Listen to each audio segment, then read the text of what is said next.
CJI Bhushan Gavai यांच्याबद्दल माझ्या वेगळ्या कल्पना होत्या.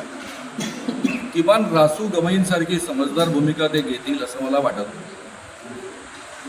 CJI म्हणून त्यांना उत्तम काम नाही करता आलं, त्यांची मजबुरी आपण समजून घेतली.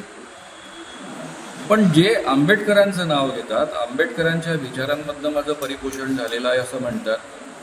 माझी भेट झाली त्यावेळेस म्हणतात आम्ही कॉलेज जीवनामध्ये तुमची भाषणं ऐकून ऐकून तयार झालेलो आहे.